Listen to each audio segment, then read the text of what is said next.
Their ninth win, as would the 49ers, who were in Cleveland taking on the Browns. Shedeur Sanders making his second career start in this one. Christian McCaffrey doing a lot of work. 3rd and goal at the 1. McCaffrey busts on over, just breaks the plane. Niners up 7-0. Sanders didn't do a ton. Nice play here, though, looking for his good-looking tight end out of Bowling Green, the rookie. Harold Fannin bangs his way home. That was the only time the Browns scored all day. That's about it. Then that's the offense. And then Brock Purdy keeps it himself. First rushing touchdown of the season. Niners up 17-8. Early 4th quarter. Here comes Myles Garrett. Bang. His 19th sack, just 4 shy of setting a new NFL record with 5 games to go. But the 49ers keep the football. Purdy zings it for Jauan Jennings.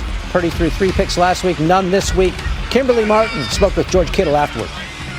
Now, coming into this game, you knew Myles Garrett was going to try to use Brock Purdy to get the single-season sack record, and you knew that the home crowd was going to be hyped about Shedeur. How did you guys? What was the game plan to turn these elements into your favor?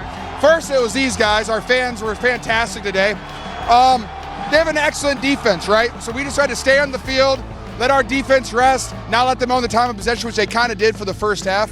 But I thought we did a really good job out adjusting. Just keep fighting. Their defense is fantastic. They got a really good scheme. They got a great D coordinator and really good players. So it's really just kind of survival. And then you just kind of just chip away. Our defense made plays, our special teams made plays, and our offense took advantage. I cannot let you go without asking you about Christian McCaffrey. 800 receiving yards, over 800 rushing yards this season. He's one of 3 players in the NFL to get those marks in 13 games for a team. What more can you say about how good he is? Not a lot. I mean, you guys see his highlights. You see how cool he is, how handsome he is. He's kind of got it all going for him. I just say you could share some of those targets, Christian. It might take it. Might help you. Just take the bye week off. Me and Brock work on some targets for me. Do you have any words for the fans? How we doing right now? I love it. Yeah, of course I'm thankful. Like, in the midst of everything that's going on, wins, loss, anything, I remember when I wasn't playing, so I never forget that feeling, so I try my best to not let that happen again, for me to be in that position. But we fell short today, and we just can't continue doing that. We can't continue doing that at all. So I know we let a lot of people down. We let the coaches down, as players and everything today, but we'll be ready to go next week. Obviously, he's battling like all of our guys are battling.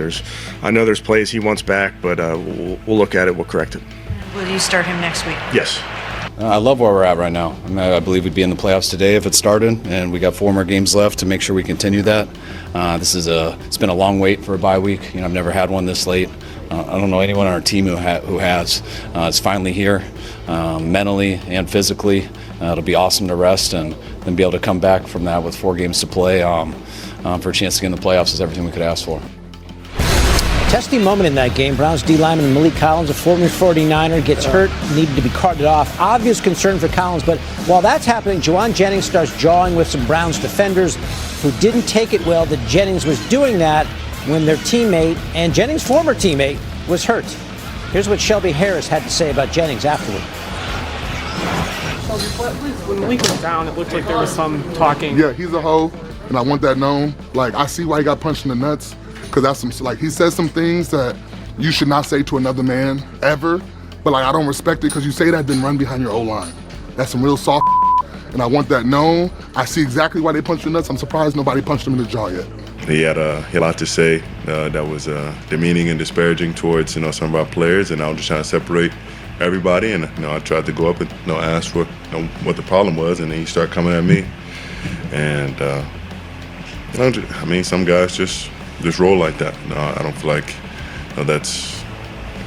that belongs in the game. But hey, if that works for him and them, then more power to him. All right, so explain this to me. Jauan Jennings obviously has done something. I mean, Trayvon Merrick didn't punch him there for no reason. Right. And some of those Browns were infuriated with the guy. First of all, what's the etiquette or the protocol when you have a player down needing to be carted off the field? Well, you generally, there's silence amongst the players, regardless if he's your player or the opponent's player, because we all know that this is a game that is played and there's no guarantee that the next play you're actually going to be available to play. And with that being said, I just think Jennings is an emotional guy. You can just tell. He's got a lot of emotion, and sometimes his emotion gets the best out of him. I think if you're coach, Shannon, you're going to have a visit with him and say, hey, look, that could have been you laying down there, right? And when a player's down, these players in the NFL, they get it. I mean, and when the player is really down, you see guys taking knees because they're concerned for a player's health. Football's not a career, it's an opportunity. Mm-hmm. And it ends fast. And when a player goes down, you're like, that could be me laying down there right now. So you would pull Juwan Jennings aside I'd pull him in and say, hey, look, you got to handle yourself a little bit better because you represent this organization too. Yeah. And, word travels in the NFL. It's amazing how it travels, right? And everyone kind of knows, and then all of a sudden you become the guy that everybody is all of a sudden looking at going, okay, we'll handle this, right? And you don't want that. There's no need for all that. Okay. Jennings with a touchdown catch, Yes. the 49ers with a win. Now just a half game out of first in the NFC West, which is a crazy good division. They finally get their bye week, as we heard Kyle Shanahan say. How do you forecast this race? I mean, what's the best team out of those three right now? Well, we thought going into I thought the Rams were the most complete team.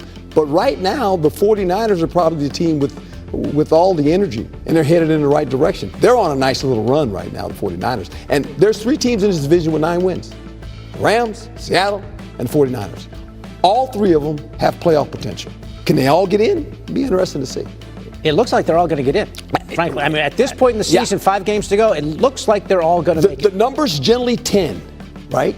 So they're 1 game away, all these teams, from winning 10. And then if you keep stacking them, obviously your chances. Is it me, or does it feel like the 49ers always are injury depleted and somehow they overcome that and make this great push to a playoffs? It doesn't always end well, but they get there. It has a lot to do with the organization. It really does. It starts with their head coach, management, John Lynch, how they go about drafting players. It's just this is a classy organization. It's been this way for a long time. All right. We've been talking about good, solid organizations. Yes. The 49ers, the Steelers, you mentioned them. A tough loss for out with a concussion. So Max Brosmer, rookie free agent out of Minnesota, getting the start against one of the NFL's top defenses.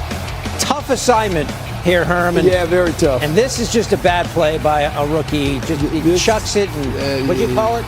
This is chuck and duck, and threw the hand grenade, and it exploded on him on the other side of the field. Right here, it's about to explode when he gets into the end zone. Ernest Jones, the fourth, not good. Taking it all the way, 85 yards. No. Brosmer, 4 picks, sacked 4 times. This was Seahawks' only offensive touchdown of the game. Zach Charbonnet. Yes.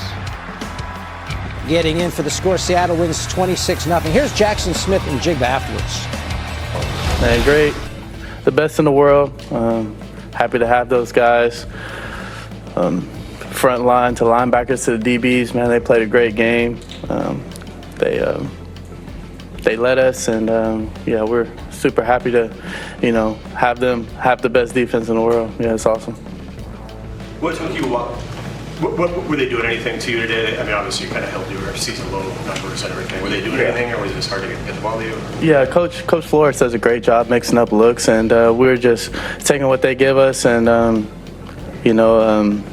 Sam, made the best decision for the team, and trying to Zach and K9 doing their thing. So it was just one of those days. How did they defend you differently than other teams?